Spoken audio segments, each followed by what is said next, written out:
తెలంగాణలో కాంగ్రెస్ పార్టీ ప్రభుత్వంలోకి వచ్చిన తర్వాత చూస్తున్న అరాచకాలు చూసినాము. దాంట్లో ముందలుగా మొత్తం భూదాహం, భూములు భూములు భూములు. ఎక్కడి నుంచి? లగచర్ల మొదలైంది. మెయిన్ లగచర్ల బాగా ఇష్యూ జరిగింది. తర్వాత ఇప్పుడు ఏదో ఫ్యూచర్ సిటీ కోసము భూములు లాక్కుంటున్న విషయం కావచ్చు. తర్వాత హెచ్సియు విషయంలో జరిగిన ఒక విధ్వంసకాండను కూడా చూసినాం ఆ రోజు. దాన్ని తప్పుదో ఒక ఉద్యమంలాగా జరిగిన 10-15 రోజులు కూడా ఉవ్వెత్తున ఒక ఉద్యమంలాగా అటు విద్యార్థులు కావచ్చు, ఆ విద్యార్థులకు మద్దతుగా బీఆర్ఎస్ వర్కింగ్ ప్రెసిడెంట్ చేసిన పోరాటం కానీ, అలాగే దాంట్లో సోషల్ మీడియా ఒక మెయిన్ రోల్ను కూడా చూసినాం. సోషల్ మీడియా మెయిన్ రోల్లు ఎప్పుడైతే ఉందో దాన్ని తట్టుకోలేక అవి ఏఐ పిక్చర్స్ అనేసి చాలా కలరింగ్ ఇచ్చే ప్రయత్నం కూడా చేసింది ప్రభుత్వం. అసలు అప్పట్లో ఎక్కడి నుంచి వచ్చినాయి ఆ వీడియోలన్నీ కూడా? అక్కడున్న హెచ్సియులో విద్యార్థులు వాళ్ళ ఒక పోరాటం అని చెప్పాలి. వాళ్ళు నిద్రాహారాలు లేకుండా మేల్కొని అర్ధరాత్రి పూట వందల జేసీబీలు పెట్టి జేసీబీ లైట్లలో దాదాపు 400 ఎకరాలని ఆల్రెడీ డీఫారెస్ట్ చేసిన విధానం కూడా చూసినాం. ఆ సౌండ్లకి, ఆ జేసీబీ సౌండ్లకి, ఆ లైట్లకి అక్కడున్న వన్య ప్రాణులు ఎంతగా విలవిల్లాడిపోయినాయి. వాటి ఆక్రందనలు కూడా మనం చూపించినాం. కానీ అవన్నీ కూడా ఏఐని కొట్టిపారేసారు. అవి నిజమో అబద్ధమో జనాలందరికీ కూడా అర్థమైపోయింది. ఏదో మొత్తానికైతే అది వెనక్కి తగ్గింది. ఇక్కడ హైకోర్టు కూడా సీరియస్ అయింది. సో అవసరమైతే అక్కడనే మళ్ళీ అవన్నీ కూడా డీఫారెస్ట్ని మళ్ళీ ఫారెస్ట్ చేసేంత వరకు అక్కడనే జైలు కట్టి అందులో వేస్తామని కూడా హెచ్చరించిన తర్వాత వెనక్కి తగ్గారు. సో ఇప్పుడు మళ్ళా వీళ్ళకు భూములు కావాలి. ఎక్కడ భూములు? ఇక్కడ ఉర్దూ యూనివర్సిటీకి సంబంధించిన దాంట్లో 50 ఎకరాల భూములకు సంబంధించిన విషయం బయటకు వస్తే దానికి సంబంధించి వీళ్ళు ఫ్యాక్ట్ చెక్ అనే అబద్ధాలు చెప్తున్న వైనం కూడా కనిపిస్తుంది. డీటెయిల్స్లోకి ఒకసారి వెళ్తే చూద్దాం. వీళ్ళకి కావాల్సింది ఏంది? యూనివర్సిటీల టార్గెట్. హెచ్యు భూముల ప్లాన్ ఫెయిల్ అవడంతో గచ్చిబౌలిలోని ఉర్దూ యూనివర్సిటీపై కన్ను. గచ్చిబౌలిలోని మౌలానా ఆజాద్ నేషనల్ ఉర్దూ యూనివర్సిటీలో 50 ఎకరాల భూములపై కుట్ర. నిరుపయోగం పేరుతో యూనివర్సిటీ భూములకు ముప్పు, అవే కావాలని ప్రభుత్వం పట్టు. 200లో 50 ఎకరాలు అంటే 200 ఎకరాల్లో 50 ఎకరాలు నిరుపయోగంగా ఉన్నాయని జప్తు చేస్తామని కలెక్టర్ ద్వారా నోటీసులు. త్వరలోనే వివిధ విభాగాలు భవనాలు నిర్మిస్తామని కలెక్టర్కు లేఖ రాసిన వర్సిటీ రిజిస్ట్రార్. యూనివర్సిటీ భూములను కాజేయాలని చూస్తే ఉద్యమం తప్పదని విద్యార్థుల వార్నింగ్. గత ఏడాది రియల్ ఎస్టేట్ కోసము హెచ్యుని బుల్డోజర్లతో నాశనం చేసిన రేవంత్ రెడ్డి విద్యా వద్దు, రియల్ ఎస్టేట్ ముద్దు అన్న చందంగా సాగుతున్న కాంగ్రెస్ పాలన.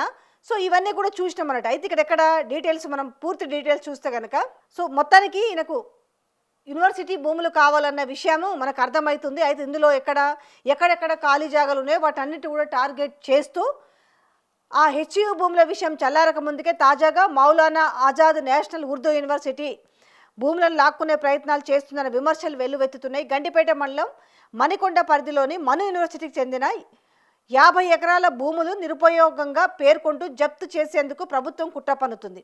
ఈ మేరకు రంగారెడ్డి జిల్లా కలెక్టరేట్ నారాయణ రెడ్డి గత నెల డిసెంబర్ 15న మను రిజిస్టర్కు నోటీసులు జారీ చేశారు. యూనివర్సిటీకి కేటాయించిన మొత్తం 200 ఎకరాల్లో 50 ఎకరాలు ఖాళీగా ఉన్నాయని, వాటిని తిరిగి ప్రభుత్వ ఆధీనంలోకి తీసుకుంటామని నోటీసులో పేర్కొన్నారు.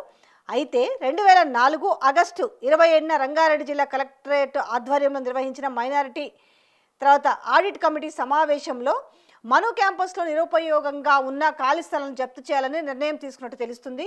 ఈ నిర్ణయాన్ని ఆధారంగా చేసుకుని 50 ఎకరాలను తిరిగి స్వాధీనం చేసుకునేందుకు నోటీసు జారీ చేసినట్లు సమాచారం. ప్రభుత్వ నోటీసులకు స్పందిస్తూ ఈ నెల 1న యూనివర్సిటీ రిజిస్ట్రార్ జిల్లా కలెక్టరేట్కు లేఖ రాశారు. ఖాళీగా ఉన్న 50 ఎకరాల భూమిలో వివిధ విభాగాలకు సంబంధించిన అకాడమిక్ భవనాలు, వసతి గృహాలు తదితర నిర్మాణాలు చేపట్టేందుకు ఇప్పటి ప్రతిపాదనలు సిద్ధం చేసి ఆమోదించామని తెలిపారు. యూనివర్సిటీ భూములను ప్రభుత్వం బలవంతంగా కాజేస్తే హెచ్యు తరహాలోనే పెద్ద ఎత్తున ఉద్యమం చేస్తామని విద్యార్థులు హెచ్చరిస్తున్నారు. హెచ్యు భూములను రియల్ ఎస్టేట్ మాఫియాకు అప్పగించేందుకు ప్రయత్నించి విఫలమైన రేవంత్ రెడ్డి ప్రభుత్వం ఇప్పుడు మను భూములపై కన్నేసిందని ఆరోపించారు. కాంగ్రెస్ ప్రభుత్వం అధికారంలోకి వచ్చిన 2 ఏళ్ల నుంచి ఎక్కడ ఖాళీ స్థలం కల్పించినా కబ్జా చేసేందుకు ప్రయత్నిస్తుందని వాళ్ళు విమర్శించారు. అయితే దీని గురించి మేము ఎట్లాంటి నోటీసులు ఇవ్వలేదని మళ్ళీ ప్రభుత్వము ఫ్యాక్ట్ చెక్లో భాగంగా ఏదో కలరింగ్ వేసే అంటే మళ్ళీ సిగ్గు లేకుండా దాన్ని అబద్ధం అని చెప్తుంది. కింద మేము దానికి సంబంధించి వీళ్ళు ఏదైతే ఉందో షోకాజ్ నోటీసుకు సంబంధించి వీళ్ళకి ఇచ్చింది ఇదివరకు ఎన్నోసార్లు అబద్ధాలు చెప్పి దొరికిపోయారు. వీళ్ళకి కొత్త ఏమి కాదు. సో కాబట్టి ఇగో వీళ్ళు ఇచ్చిన షోకాజ్ నోటీస్కి సంబంధించి కూడా నేను జత చేశాను, ఒకసారి చూడండి. ఒక ప్రభుత్వం ఫ్యాక్ట్ చెక్ హ్యాండిల్ ఇంత ఘోరంగా అబద్ధాలు ఆడడం కూడా సిగ్గుచేటు. నాకు సంబంధించిన డీటెయిల్స్ అని చూసినాను. సో ఏదైతే ఇప్పుడు హెచ్యుకి సంబంధించి 400 ఎకరాల భూముల్లో వీళ్ళు ఎట్లయితే విధ్వంసం చేసి దాంట్లో రియల్ ఎస్టేట్ దందాలు చేయాలని ఏ రకంగా చూసిందో, ఆ రోజు ఒక విద్యార్థుల నుంచి కావచ్చు, అలాగే ప్రతిపక్షాల నుంచి కావచ్చు, ఇటు సోషల్ మీడియా కూడా ఒక పెద్ద ఉద్యమమే చేసింది. ఎవరి స్థాయిలో వాళ్ళు ఉడతాభక్తిగా ప్రతి ఒక్కరు కూడా వాళ్ళ గలం విప్పిరు, వాళ్ళ కలం విప్పిరు. సో మొత్తానికి అది హైకోర్టు సుప్రీంకోర్టు చాలా సీరియస్గా తీసుకుంది.